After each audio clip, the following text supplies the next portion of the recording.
आज माननीय मुख्यमंत्री जी ने भी अपने उद्बोधन के पहले पूरे कोरोना की रिपोर्ट भी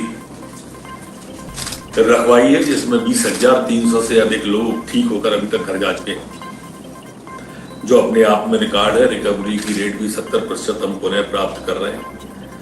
आज की रिपोर्ट में आया कि 8,000 बिस्तर होने के बाद भी उन्होंने निर्देश दिए कि 12,000 की तैयारी करें। आईसीयू 827 के बाद उन्होंने कहा कि नहीं, 1,700 की तैयारी हमें करना चाहिए। विस्तार से बात हुई, जिसमें यह विषय भी निकल के आया कि लॉकडाउन स्थायी समाधान नहीं है, दूसरे समाधानों पर सोचना चाहिए। आज माननीय मुख्यमंत्री जी ने सभी मंत्रियों को पुनः कहा कि माननीय प्रधानमंत्री जी का आत्मनिर्भर भारत जो है, उसके लिए आत्मनिर्भर मध्य प्रदेश बनाने का आप अपने अपने विभागों का सभी जो संकल्प है, जो कार्य योजना है, उसे 15 अगस्त तक पूरी करें और उसमें ले लें। आज मध्य प्रदेश की कैबिनेट ने बड़े महत्वपूर्ण निर्णय लिए, खासकर चंबल एक्सप्रेस वे जो था उसका आज नाम ही परिवर्तित करने का उन्होंने सोचा है कि चंबल प्रोग्रेस वे के नाम से जाना जाएगा, चंबल एक्सप्रेस वे। अब उसका नाम चंबल प्रोग्रेस, और ये नाम वास्तव में सार्थक भी होगा। मैं यहां यह कहना प्रासंगिक समझता हूं कि वो चंबल जो कभी डाकुओं के नाम से जाना जाता था, वो चंबल जो कभी दुर्दांत लोगों के नाम से जाना जाता था, इन्हीं शिवराज सिंह जी के कार्यकाल में वह शांति स्थापित हुई थी। और यही शिवराज सिंह जी चौहान है जो इस इलाके में अब चंबल प्रोग्रेस वे बनाकर एक क्रांति, औद्योगिक क्रांति, एक क्रांति रोजगार क्रांति, ऐसी क्रांति लाने जा रहे हैं उस इलाके में कि जहां रोजगार के लिए नौजवानों को अनेक अवसर पैदा होंगे। ये Chambal express progress way Madhya Pradesh Rajasthan सीमा से मुरैना होते हुए भिंड जिले तक 309 किलोमीटर का 4 लेन ग्रीन फील्ड सड़क परियोजना, भारतमाला परियोजना जो चल रही है केंद्र सरकार की, उसके अनुमोदन के लिए, उसके लिए आज कैबिनेट के द्वारा अनुमोदित किया गया है। इस परियोजना हेतु राज्य सरकार निःशुल्क भूमि उपलब्ध कराएगी। अर्जित की जाने वाली भूमि से यथासंभव अदला बदली के माध्यम से ही हम करेंगे। किसान की जमीन अगर आती है तो उसके बदले में किसान को भूमि देने की पहली प्राथमिकता है। मिट्टी और मोरम जो उठाते हैं सड़क के लोग, उन्हें रॉयल्टी में छूट दी जाएगी। भू अर्जन वन प्रबंधन को छोड़कर NHAI से प्राप्त किया जाएगा और सभी उसके बाद में स्वीकृतियों के बाद इसका प्राकलन तैयार हुआ। आज एक अन्य निर्णय, महत्वपूर्ण निर्णय हुआ है, जो मुख्यमंत्री ग्रामीण पथ विक्रेता ऋण योजना को भी आज कैबिनेट के द्वारा मंजूरी दी गई है।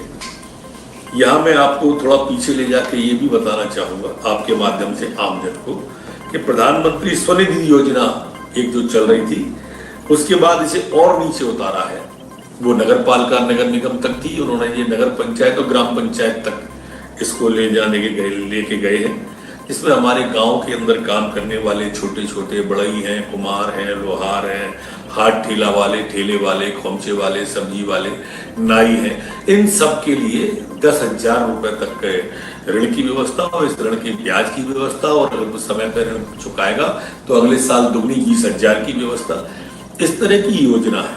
आज मुख्यमंत्री जी ने चर्चा में ये भी कहा कि नगर पंचायत, ग्राम पंचायत अथवा जनपद पंचायत के स्तर पर सभी जगह पे वहां के प्रभारी मंत्री और स्थानीय मंत्री जो थे, ये सब लोग एक कार्यक्रम करके ये बांटेंगे।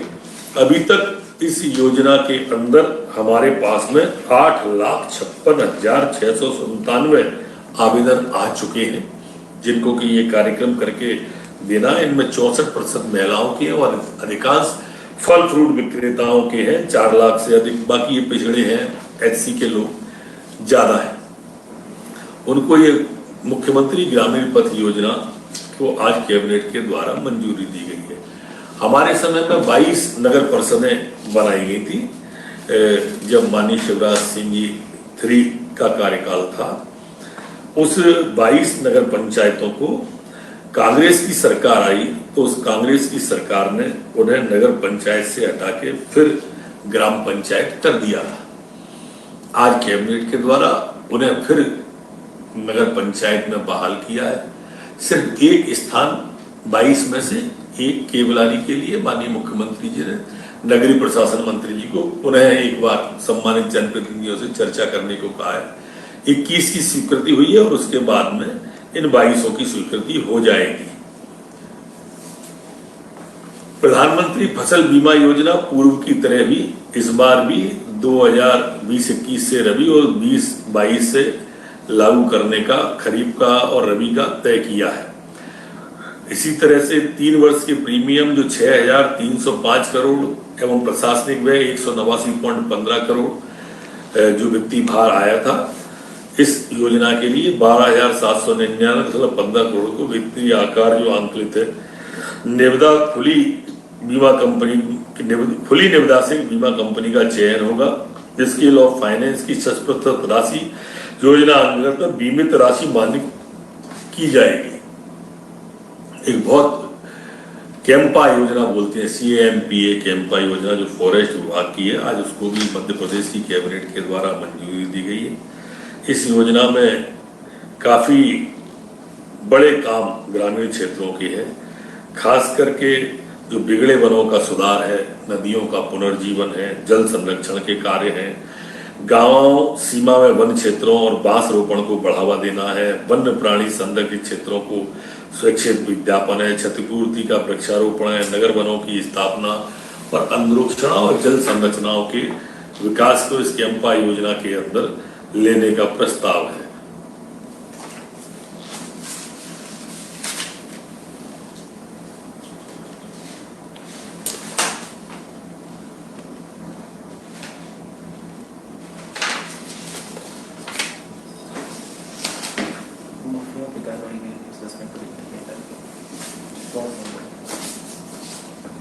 इसको कट कर दो पहले,